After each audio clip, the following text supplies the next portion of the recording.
बिस्मिल्लाहिर्रहमानिर्रहीम। अस्सलाम वालेकुम। मेरा नाम डॉक्टर एहसन है और आज हम जानेंगे सेल वॉल के बारे में। ठीक है ना। So basically suppose this is a cell, this is a cell membrane and this is a nucleus. So cell membrane के बाहर एक लेयर होती है जिसे हम कहते हैं सेल वॉल। ठीक है ना, this is the cell wall. और सेल वॉल जो होती है ना, ये बेसिकली एक डेड लेयर होती है। Okay, so this is a dead layer, ये लिविंग नहीं होती। Okay, so the outer surface of some cells is covered with a non-living stiff layer called cell wall। ठीक है ना। कुछ ऐसे बेसिकली सेल्स होते हैं जैसे कि बैक्टीरियल सेल हो गए, फंजाई के सेल्स हो गए, अल्जाई के सेल्स हो गए एंड प्लांट सेल्स। ठीक है ना। इन सेल्स के बाहर एक नॉन लिविंग, यानी कि वो लिविंग नहीं होती, नॉन लिविंग स्टिफ एक सख्त लेयर होती है जिसे हम कहते हैं सेल वॉल। ठीक है, ये बेसिकली बैक्टीरिया के अंदर पाई जाती है, फंजाई के अंदर पाई जाती है, अल्जाई के अंदर पाई जाती है। ठीक है ना, अल्जाई इज अ प्रोटोक्टिस्ट। और कुछ प्लांट सेल्स के अंदर पाई जाती है। Bacterial cell wall is made up of peptidoglycan. अच्छा, बैक्टीरिया की जो सेल वॉल होती है ना, वो बनी हुई होती है पेप्टाइडोग्लाइकेन से। अच्छा, अब ये पेप्टाइडोग्लाइकेन क्या है? This is the glycoprotein. Okay, peptido यानी कि protein, glycan means it is a carbohydrate. ठीक है, सो पेप्टाइडोग्लाइकेन जो है ये बना हुआ होता है प्रोटीन से प्लस कार्बोहाइड्रेट से। And the fungal cell wall is made up of modified polysaccharide chitin। ठीक है ना, फंजाई की जो सेल वॉल होती है, ठीक है, फंजाई सेल के बाहर जो सेल वॉल होती है वो बनी हुई होती है काइटिन से। ठीक है, और हमने चैप्टर नंबर 1 में पढ़ा था chitin is a polysaccharide. Okay, while plant and algal cell wall is made up of cellulose. ठीक है ना, बाकी प्लांट की सेल वॉल और अल्जाई की सेल वॉल वो दोनों बनी हुई होती है सेल्यूलोज से। ठीक है, cellulose is also a polysaccharide. ठीक, और सेल्यूलोज जो है ना, ये प्लांट सेल वॉल को और अल्जाई सेल वॉल को बनाता है। ठीक है, so cell wall is composed of mainly cellulose, pectin and other polysaccharide. Cell wall के अंदर जो है वो मेजरली सेल्यूलोज पाया जाता है, पेक्टिन पाया जाता है। Okay, pectin is also a carbohydrate. ठीक है, और दूसरे पॉलीसेकेराइड पाए जाते हैं, लेकिन मेजरली बेसिकली सेल्यूलोज पाया जाता है। ठीक, these materials of cell wall are always synthesized by protoplasm. ठीक है ना। अब प्रोटोप्लाज्म और प्रोटोप्लास्ट में फर्क ये होता है कि suppose this is a cell, this is a cell membrane and this is a nucleus. ठीक है, आप इस सेल में से बस इस सेल मेम्ब्रेन को निकाल दें, फिर बाकी जो साइटोप्लाज्म और ये न्यूक्लियस रहेगा ना, और ये जो साइटोप्लाज्मिक ऑर्गेनेल्स जो रह गए, इन्हें हम कहेंगे प्रोटोप्लाज्म। ठीक है, इन्हें हम क्या कहेंगे? प्रोटोप्लाज्म। बाकी suppose this is another cell, this is cell membrane, this is a nucleus and this is a cell wall. ठीक है ना, ये क्या है? सेल वॉल है। अब आप बस इसमें सेल वॉल को निकाल दें, बाकी ये जो सेल मेम्ब्रेन, साइटोप्लाज्म और उसके अंदर साइटोप्लाज्मिक ऑर्गेनेल्स और प्लस में ये न्यूक्लियस, ये तीनों चीजें जो है ना, इनको हम साथ में कहते हैं प्रोटोप्लास्ट। प्रोटोप्लास्ट। ठीक है, सो प्रोटोप्लाज्म और प्रोटोप्लास्ट में यही फर्क होता है। आप बस सेल वॉल निकाल दें, बाकी जो ये तीन चीजें हैं, सेल मेम्ब्रेन, साइटोप्लाज्म, न्यूक्लियस, इन्हें हम कहेंगे प्रोटोप्लास्ट। लेकिन आप क्या कर दें, इस सेल मेम्ब्रेन को भी हटा दें, फिर बाकी जो साइटोप्लाज्म और न्यूक्लियस बच गया ना, तो उन्हें हम कहेंगे प्रोटोप्लाज्म। ठीक, सो प्रोटोप्लाज्म यानी कि ये जो साइटोप्लाज्म और न्यूक्लियस जो हैं, वहां पे क्या होता है, ये जो सेल वॉल जिस चीज से बनी हुई है ना, जैसे सेल्यूलोज हो गया, वो सेल्यूलोज साइटोप्लाज्म के अंदर बनता है। ठीक है, उसके बाद ये सेल मेम्ब्रेन को क्रॉस करके बाहर सेल वॉल में जाता है। ठीक, so these materials of cell wall, materials कौन से? जैसे कि सेल्यूलोज हो गया, पेक्टिन हो गया, they are always synthesized by protoplasm. ठीक है ना, वो प्रोटोप्लाज्म से बनते हैं। ठीक है ना, प्रोटोप्लाज्म के अंदर वो तमाम चीजें बनती हैं जो कि सेल वॉल को बनाती हैं, जैसे सेल्यूलोज हो गया, पेक्टिन हो गया, secreted out of the cell and deposited around outer surface of plasma membrane. ठीक है ना, फिर वो क्या होगा, वो फिर इस सेल से बाहर जाएंगी, बाहर जाके फिर वो क्या करेंगी, यूं सेल वॉल बना देगी। ठीक है, अच्छा, बेसिकली जो प्लांट सेल वॉल है ना, उनको हम तीन लेयर्स में डिफरेंशिएट करते हैं। ठीक है, एक है मिडिल लेमिना, दूसरा है प्राइमरी वॉल, तीसरा है सेकेंडरी वॉल। अच्छा, बेसिकली माइटोसिस के नतीजे में क्या होता है कि एक सेल जो है ना, ये बेसिकली दो सेल में डिवाइड होता है। ठीक है, एक सेल दो सेल में डिवाइड होता है। ठीक है, okay, so this is the parent cell, इन्हें हम कहेंगे पेरेंट सेल। और ये जो दो सेल बने हैं ना माइटोसिस के नतीजे में, किसके नतीजे में? माइटोसिस के नतीजे में। तो इन दोनों सेल्स को हम कहेंगे डॉटर सेल्स। ठीक है, इन्हें हम क्या कहेंगे? Daughter cell. और ये जो डॉटर सेल जो होती है ना, ये दोनों आपस में यूं चिपकी हुई होती हैं एक मटेरियल के थ्रू। और ये मटेरियल जो कि इन दोनों को चिपका के रखता है, इन्हें हम कहते हैं मिडिल लेमिना। ठीक है, इसे हम मिडिल लेमिना कहते हैं। ठीक, लेकिन जैसे ही ये डॉटर सेल्स मेच्योर होती हैं, बड़े होते हैं, ठीक है ना, वो जैसे ही ग्रो करती हैं डॉटर सेल, तो फिर ये मिडिल लेमिना क्या हो जाता है? डिग्रेड हो जाता है, यानी कि फिर ये खत्म हो जाता है। ठीक, so come to the point. The first form cell plate work as cementing layer between two daughter cell. ठीक है ना, जैसे मैंने आपको बताया, ये जो दो डॉटर सेल्स है ना, जो कि पेरेंट सेल से बने, उन दोनों के बीच में ये जो लेयर है ना, इन्हें हम कहते हैं मिडिल लेमिना, इसे मिडिल लेमिना कहते हैं। और ये एक्ट करती है एज अ सीमेंटिंग मटेरियल। ठीक है ना, अब सीमेंट का क्या काम होता है? दो ईंटों को आपस में जोड़ता है ना। सिमिलरली ये जो मिडिल लेमिना जो है ना, ये भी एक सीमेंट की तरह काम कर रही है। ठीक है ना, इन दोनों को आपस में जोड़ रही है। Okay, so this is called the middle lamina, इसे हम मिडिल लेमिना कहते हैं। It is a common layer between two cells. ठीक है ना, वो जो दो डॉटर सेल्स हैं, उन दोनों के बीच में ये लेयर होती है। ठीक, these two cells will separate when middle lamina will be dissolve. ठीक है ना, जैसे ही मिडिल लेमिना डिसॉल्व होगी, खत्म होगी, फिर ये दोनों जो डॉटर सेल्स है ना, ये क्या होंगे? सेपरेट हो जाएंगे। ये सेपरेट हो जाएगा, ये सेपरेट हो जाएगा। ठीक है, so it mainly made up of calcium. ठीक है ना, ये जो मिडिल लेमिना जो है, ये कैल्शियम से बनी हुई होती है एंड मैग्नीशियम पेक्टेट से बनी हुई होती है। This layer is form during cytokinesis. अच्छा, हम साइटोकाइनेसिस को हम सेल डिवीजन भी कहते हैं। ठीक, जैसे मैंने आपको यहाँ पे बताया, ये जो सेल है ना, पेरेंट सेल, ये डिवाइड हो रहा है दो सेल के अंदर। Okay, so this is a cytokinesis. और इस डिवीजन के नतीजे में दो डॉटर सेल बनते हैं, जिनके बीच में ये सीमेंटिंग लेयर होती है, जिसे हम मिडिल लेमिना कहते हैं। Okay, so look at this diagram. This is a plant cell. ठीक है ना, ये तीनों बेसिकली क्या हैं? These are the plant cell. और ये आपस में से जुड़े हुए हैं by the help of this middle lamina which act as a cementing material. Okay, so then we have the primary cell wall. अच्छा, जैसे ही ये जो सेल है, ठीक है ना, अब ये जो डॉटर सेल है, इस एक वाली डॉटर सेल को मैं यहाँ पे बना रहा हूँ। ठीक है, अब ये डॉटर सेल है। अब जैसे ही ये डॉटर सेल मेच्योर होगा, बड़ा होगा, तो क्या होगा? इसके बाहर एक लेयर और जमा होगी। ठीक है ना, एक लेयर बनेगी जिसे हम कहेंगे primary cell wall. This is the primary cell wall. ठीक है, जैसे ही ये डॉटर सेल बड़ा होगा आहिस्ता आहिस्ता, तो इसके बाहर एक लेयर जमा होगी। ठीक है, उस लेयर को हम कहेंगे प्राइमरी सेल वॉल। ठीक, सो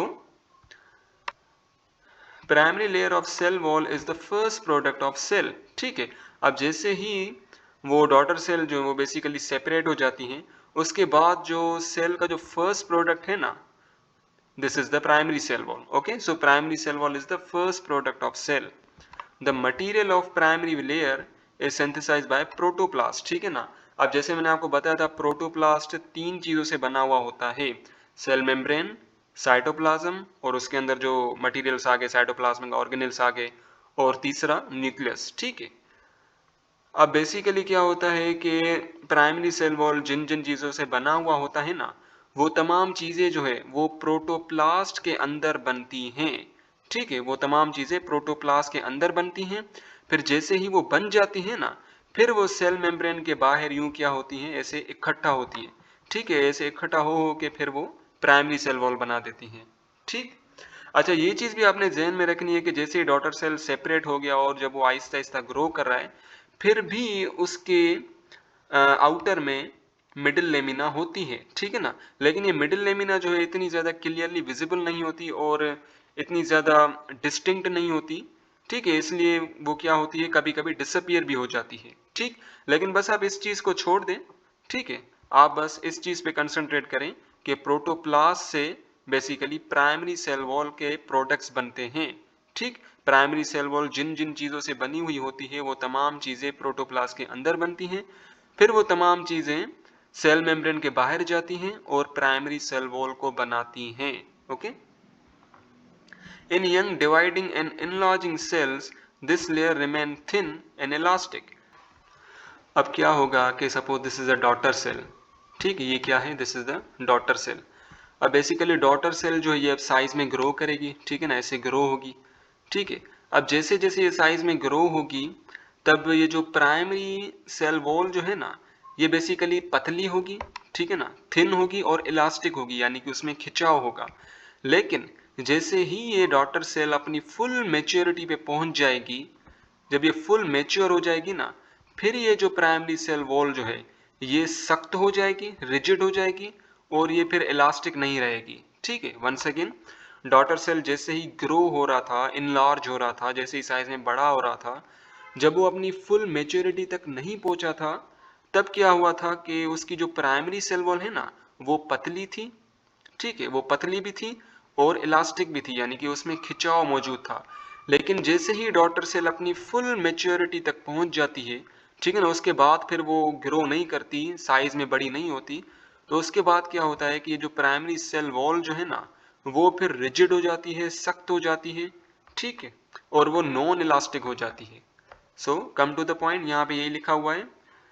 So in young dividing and enlarging cells, this layer remain thin and elastic। जैसे ही वो सेल enlarge हो रहा था, बड़ा हो रहा था, तब तक तो वो लेयर जो है प्राइमरी सेल वॉल वो थिन थी और इलास्टिक थी। लेकिन it becomes thick and rigid when cell reach at maturity। लेकिन जब सेल अपनी फुल मेच्योरिटी तक पहुंच जाता है और उसके बाद वो जब बड़ा नहीं होता तो फिर प्राइमरी सेल वॉल जो है ना वो रिजिड हो जाती है, सख्त हो जाती है और थिक भी हो जाती है, ठीक है ना, मोटी भी हो जाती है। इट कंटेन हेमीसेल्यूलोज, ठीक है ना। अब बेसिकली प्राइमरी सेल वॉल जो है ना वो हेमीसेल्यूलोज से बनी हुई होती है और सेल्यूलोज से भी बनी हुई होती है, ठीक है, और प्लस में पैक्टिन से भी बनी हुई होती है। अब बेसिकली क्या होता है कि प्राइमरी सेल वॉल के अंदर हमें पता है सेल्यूलोज होते हैं, ठीक है, ये काफी सारे क्या हैं, सेल्यूलोज, ये सेल्यूलोज के धागे, ठीक है।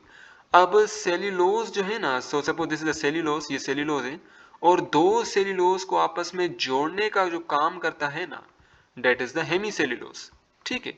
हेमीसेल्यूलोज का क्या काम होता है, ये दो सेल्यूलोज की लेयर को आपस में जोड़ता है, ठीक है ना, ये ग्लू की तरह एक्ट करता है, ठीक है ना, जैसे ग्लू दो पेपर्स को आपस में चिपका देता है ना, ये हेमीसेल्यूलोज क्या करता है, सेल्यूलोज को, इन दो सेल्यूलोज फाइबर को आपस में चिपका लेता है। और दूसरी बात यह है कि इस प्राइमरी सेल वॉल के अंदर जो सेल्यूलोज अरेंज्ड है ना वो ऐसे क्रिस क्रॉस मैनर में अरेंज्ड है, ठीक है ना। पहले ये ऐसे अरेंज थे, ठीक है ना, ऐसे, ये सेल्यूलोज के फाइबर्स और फिर ये भी सेल्यूलोज के फाइबर, तो आप देखेंगे कि ये क्रिस क्रॉस मैनर में अरेंज्ड है, ठीक है। So come to the point. Okay, so hemicellulose it is also a polysaccharide, ठीक है, and the cellulose arranged in criss cross manner, ठीक है। अब बेसिकली ये जो सेल्यूलोज है ना ये क्रिस क्रॉस मैनर में अरेंज्ड होते हैं, ठीक। The crisscross arrangement of cellulose increases the strength of cell wall, ठीक है ना। अब ये जो क्रिस क्रॉस अरेंजमेंट है ना, ऐसे ऐसे, ये ऐसे करके फिर ये ऐसे, ये जो क्रिस क्रॉस अरेंजमेंट है ना इससे क्या होता है कि इस प्राइमरी सेल वॉल को मजबूती मिलती है, स्ट्रेंथ मिलती है, ताकत मिलती है। At some places in the cell wall, the deposition of wall material does not take place। अच्छा, बेसिकली क्या होता है कि so these are the two plant cell, ठीक है ना, ये दोनों प्लांट सेल हैं और ये आप देख सकते हैं कि ये जो मैंने ब्लू से बना है, डार्क ब्लू से, this is the cell wall, ठीक है ना, ये इस प्लांट सेल की सेल वॉल है and this cell wall is the cell wall of this plant cell, ठीक है। अब एक चीज आप नोटिस करेंगे कि यहाँ बीच में बेसिकली कोई भी सेल वॉल जो है ना वो मौजूद नहीं है, ठीक है। सो इस एरिया को हम कहेंगे प्लाज्मोडेस्माटा, प्लाज्मोडेस्माटा, ठीक है। प्लाज्मोडेस्माटा हम कहते हैं कि ऐसी जगह जहां पे सेल वॉल जो है ना वो मौजूद ना हो। ओके, सो प्लाज्मोडेस्माटा हम कहते हैं कि ऐसी एरिया, ऐसी जगह जहां पे सेल वॉल के मटेरियल जो है ना वो जमा ना हो और वो सेल वॉल को उस एरिया पे ना बनाए, ठीक है। सो दिस एरिया, ये जो पॉइंट है ना जहां पे सेल वॉल मौजूद नहीं है, इसको हम कहते हैं प्लाज्मोडेस्माटा। और इस प्लाज्मोडेस्माटा के थ्रू क्या होता है कि ये जो साइटोप्लाज्म है ना, साइटोप्लाज्मिक फ्लूइड, ये इस सेल से इस सेल के अंदर जा सकता है, ठीक है, और इस सेल से इस सेल के अंदर भी आ सकता है, ठीक है। At some places in the cell wall, the deposition of cell wall material does not take place, ठीक है ना। कुछ ऐसी जगहें होती हैं जहाँ पे सेल वॉल जो है वो नहीं बनता। These places known as the plasmodesmata, ठीक है ना। उन प्लेसेस को हम प्लाज्मोडेस्मेटा कहते हैं, ठीक है ना। प्लाज्मोडेस्मेटा प्लूरल है और इसका सिंगुलर क्या होगा, plasmodesma. Through which cellular content of neighbour cell remains in communication with each other, जिसकी वजह से क्या होगा, वो जो नेबरिंग सेल है, जैसे मैंने आपको यहाँ पे बताया था, so this is a neighbouring cell. इस नेबरिंग सेल से क्या होगा कि इसका जो मटेरियल है ना वो यहाँ से यहाँ जाएगा, ठीक है। यानी कि एक किस्म से कह लें कि ये दोनों सेल जो आपस में कम्युनिकेट कर रहे हैं, ठीक है ना। इनके जो मटेरियल्स है, साइटोप्लाज्मिक मटेरियल्स, वो यूं आपस में कम्युनिकेट कर रहे हैं। Okay, so then we have the secondary cell wall, ठीक है ना। Now this layer of wall develop in between plasma membrane and primary cell wall, ठीक है ना। अब सबसे बाहर जो लेयर होती है ना, suppose this is a plant cell, ठीक है ना, ये बेसिकली प्लांट सेल है, ठीक है ना। सेल मेम्ब्रेन के बाहर जो लेयर होती है उसे हम कहेंगे secondary cell wall. Secondary cell wall के ऊपर होती है प्राइमरी सेल वॉल और प्राइमरी सेल वॉल के ऊपर होती है मिडिल लेमिना, ठीक। सो मिडिल लेमिना बिल्कुल आउटर मोस्ट होती है, उसके अंदर होती है प्राइमरी सेल वॉल, फिर उसके अंदर होती है सेकेंडरी सेल वॉल, ठीक है। सो सेकेंडरी सेल वॉल जो है वो सेल मेम्ब्रेन और प्राइमरी सेल वॉल के बीच में होती है। लेकिन एक चीज आपने ध्यान में रखनी है कि जो सेकेंडरी सेल वॉल है ना, ये डेड प्लांट सेल्स के अंदर होती है, ठीक। So it do not develop in every plant cell, ठीक है ना। ये तमाम प्लांट सेल के अंदर मौजूद नहीं होती सेकेंडरी सेल वॉल, ये उन्हीं प्लांट सेल के अंदर मौजूद होती हैं जो कि डेड हो जाते हैं, ठीक है ना, जो मर जाते हैं और जो स्टेम बनाते हैं, जो हार्ड स्ट्रक्चर्स बनाते हैं। ओके, हार्ड स्ट्रक्चर जैसे स्टेम हो गया, ठीक है ना। Only deposited in hard tissues जैसे कि sclerenchyma. Okay, so sclerenchyma is a tissue, ठीक है ना। ये बेसिकली एक टिश्यू है, काफी सारे सेल से मिलकर बना हुआ होता है, and this is a hard tissue. और इन्हीं टिश्यूज के अंदर जो है वो सेकेंडरी सेल वॉल डेवलप होती है, ठीक है। और ये जो तमाम सेल्स होते हैं ना, ये स्क्लेरेन्काइमल सेल्स, ये डेड होते हैं। The sales become dead eight there maturity, ठीक है ना। ये सेकेंडरी सेल वॉल जो है ना, ये बेसिकली डेड प्लांट सेल में मौजूद होती है, ठीक है ना। और उन्हीं प्लांट सेल के अंदर मौजूद होती है जो प्लांट सेल हार्ड स्ट्रक्चर्स बनाते हैं, ठीक है ना, जैसे वुड हो गया, स्टेम हो गया, ठीक। Secondary wall deposit after complete maturation of primary cell wall, ठीक है ना। जैसे ही primary cell wall completely mature हो जाती है, कंप्लीटली डेवलप हो जाती है, उसके बाद ही सेकेंडरी सेल वॉल डेवलप होती है। लेकिन उन सेल के अंदर डेवलप होगी जो कि हार्ड स्ट्रक्चर्स को बनाते हैं, जैसे स्टेम हो गया, ठीक। It is very thick and rigid due to decomposition of lignin, inorganic salts and some waxes, ठीक है ना। सेकेंडरी सेल वॉल बहुत ही ज्यादा सख्त होती है, थिक होती है, रिजिड होती है, ठीक है ना। अच्छा, ये मोटी और रिजिड क्यों होती है, क्योंकि इसके अंदर लिग्निन पाया जाता है, and lignin is the organic compound, ठीक है। लिग्निन होता है इसके अंदर। दूसरी बात, इनऑर्गेनिक सॉल्ट्स होते हैं, ठीक है ना, एंड सम वैक्सेस, ठीक है ना। वैक्सेस ये बेसिकली लिपिड्स होते हैं, ठीक। इन तीनों चीजों की वजह से सेकेंडरी सेल वॉल जो है ना वो बहुत ही ज्यादा सख्त होती है और थिक, मोटी होती है, ठीक। It plays important role in support of plant, ठीक है ना। अब जो सेल जो कि हार्ड स्ट्रक्चर बनाते हैं, ठीक है ना, वो प्लांट को सपोर्ट प्रोवाइड कर रहे हैं, ठीक है ना। So the examples are sclerenchyma, ठीक है ना। स्क्लेरेन्काइमल सेल्स जो हैं उनमें ये सेकेंडरी सेल वॉल डेवलप होती है। Then we have the sclereids, ठीक है ना। स्क्लेरॉइड्स क्या हैं, ये स्क्लेरेन्काइमल सेल्स के टाइप्स हैं। Okay, so these are the types of sclerenchymal tissues, ठीक है। Then we have the xylem vessel, ठीक है ना। मैंने आपको बताया था प्लांट के अंदर दो कंडक्टिंग टिश्यूज होते हैं, एक होता है जाइलम, दूसरा होता है फ्लोएम, ठीक है ना। जाइलम जो है ना काफी सारे जाइलम सेल से मिलके बना हुआ होता है। Okay, so these are the multiple xylem cells, ठीक। अब ये जो जाइलम सेल्स जो है ना ये बेसिकली डेड हो जाते हैं, ठीक है ना, क्योंकि इसमें सेकेंडरी सेल वॉल डेवलप हो जाती है, ठीक है। और जाइलम जो है ना बहुत ही सख्त स्ट्रक्चर होता है। Okay, then we have the tracheids, ठीक है।